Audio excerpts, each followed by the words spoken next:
What's up, YouTube? Jalen MR here with another video. Hope all is well. Hope everything is going your way. So today we're going to be checking out Canada's response to Trump's tariff threats. So without further ado, let's hop into it. We are, of course, just days away from the inauguration, and allies and adversaries alike are feeling the weight of Trump's aggressive global pressure campaign. Trump has repeatedly vowed to impose 25% tariffs on Canada, a U.S. ally and neighbor, on his first day in office, claiming he would use, quote, economic force even to annex Canada, doubling down on his vow to make it the 51st state. I can tell you that's not going to happen. Following Prime Minister Trudeau's resignation, our neighbor to the north faces a critical political transition of its own, with the Liberal Party leadership vote to come on March 9th, and with that uncertainty about the country's economic path forward in the face of those Trump tariff threats. Yeah, with Canada's prime minister recently stepping down and them kind of being in limbo, this will probably be the worst time for something like this to happen. Canada's Foreign Minister, Melanie Joly, is in Washington now to meet with key policymakers, and she joins me now. Thanks so much, Foreign Minister, for taking the time. It's a pleasure to see you again and to be here with you. So you're here in Washington to meet with lawmakers, including Republicans, to talk about this tariff threat. My first question is this, because sometimes people say, well, Trump, that's bluster. It's a extreme negotiating position, then he moves towards the middle. Do you believe these threats are legitimate? Well, I think they're not legitimate, but I think we have to take them seriously.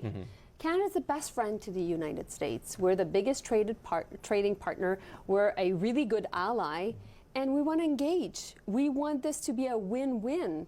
And we know that the Trump administration wants to make sure that America, Canada, and the U.S. together are this energy superpower, and we can be that together.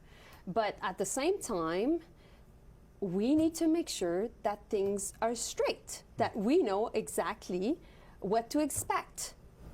President Trump, in his tweet back in December, said that he had concern about the northern border. And you know what? We've taken seriously what he said, and we think it's a win-win. We think we need to secure a border.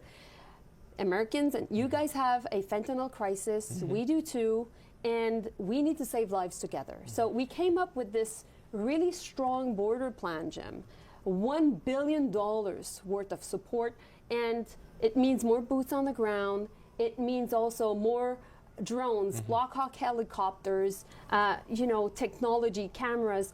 We need to make sure ultimately that the border is secure. Okay. And we've done that. Tom Homan, the new border czar, even said publicly in different interviews that he thought that that was a good border plan. And so based on that, we believe that there should not be any tariffs. Okay, so potential. Yeah, I mean, we are allies and all, but I wonder what's Trump's true intentions behind this, because you were just talking about the other day how you wanted to, kind of make Canada and United States as one. So what's changed now? You want to start implementing tariffs against them, but you want us to be one? Kind of, confusing. Progress on the border issue. On the tariff issue, I noted Prime Minister Trudeau's comments yesterday regarding the threat of retaliation. And he said, he says, they will respond purposefully, forcefully, and resolutely. Canada would. What kind of retaliation are we talking about? Well, first, we don't want tariffs. We don't want any trade war. We're seeking peace. We're pleading for peace, because I think that we need to be stronger together to deal with the threat coming from other adversaries. And we need to, make sure that if America wants to go toe-to-toe with China, we can be a very strong ally. So let's not distract ourselves by, ultimately fighting ourselves. Canada's a Pacific nation as well, of course. We are a Pacific nation. We're part of NATO. Anyways, we have so many things in common. We're the best neighbor you can ever have. Now, at the same time, if Trump is going ahead with tariffs, he's starting a trade war. And of course we will retaliate. And you know what will happen for all those watching us right now? They said they're gonna retaliate.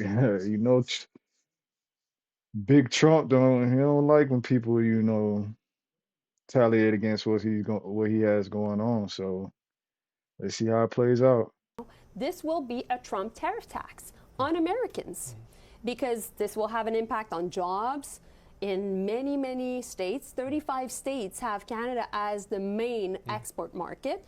And at the same time, we know that we can do a lot to make sure that ultimately at the grocery store, at the pump, when it comes to heating costs, we can try to make sure that things are not as costly. But if we have 25% tariffs against us, of course we will retaliate, and of course that will translate into a tax on Americans. Can you describe in any greater detail exactly how Canada would retaliate? Listen, we still want to make sure that we get to a deal without any tariffs. We think we can get there.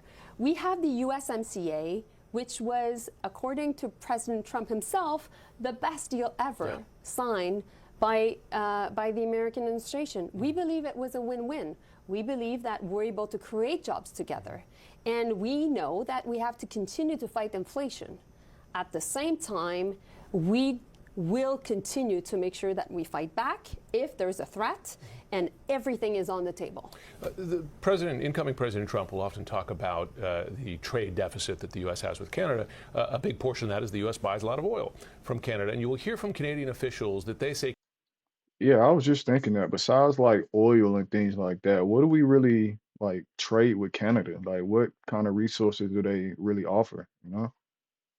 Comment down below. Canada actually sells oil to the U.S.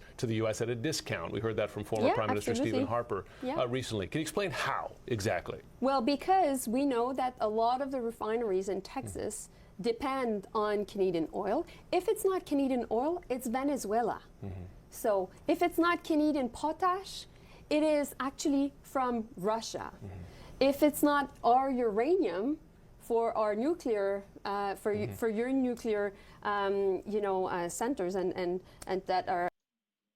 So Canada is also supplying uranium for nuclear stuff. I didn't know that.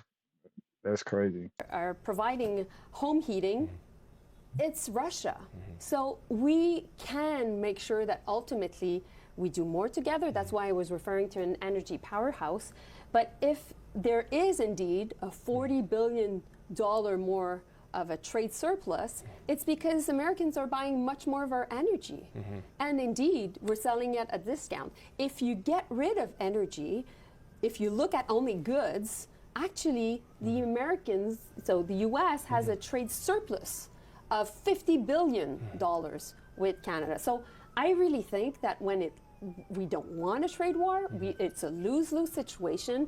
Jobs would be lost in America. It would be costing more, like I was saying, at the pump to Americans.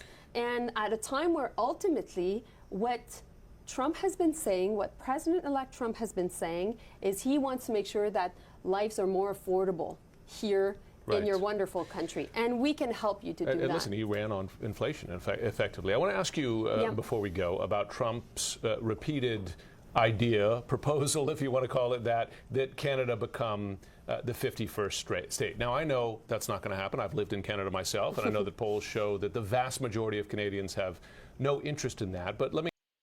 Sometimes I think people take what Trump says a little too serious.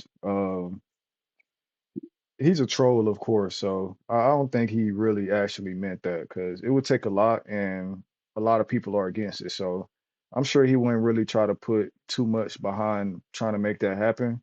But hey, we'll have to see. Let me ask you, as a native Canadian and the foreign minister representing the country, what's your response to that offer from the incoming U.S. president? We can be the best ally. We will never become a state, and we will never be a colony.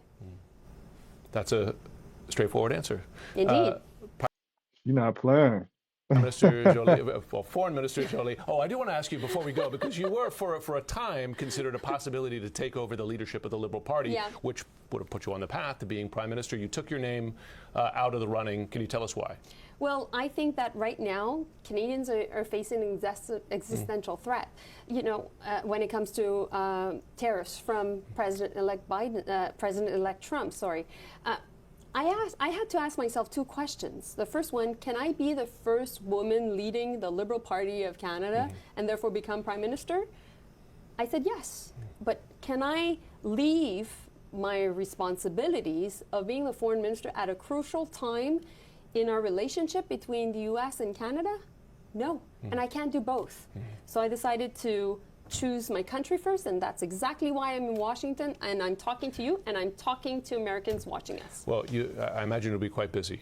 Foreign Yes. Minister Jolie, thanks so very much for joining us. Thank I you. understand it on your birthday as well. Yes, thank you. Thank Appreciate you, Jim. it. Thank you. Well, that's all for today's video.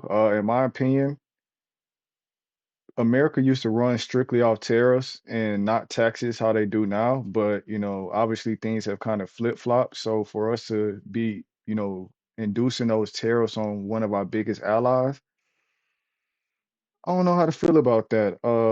Let me know your thoughts, comment down below. Don't forget to like, comment, subscribe, and I'll catch you on the next one. Peace.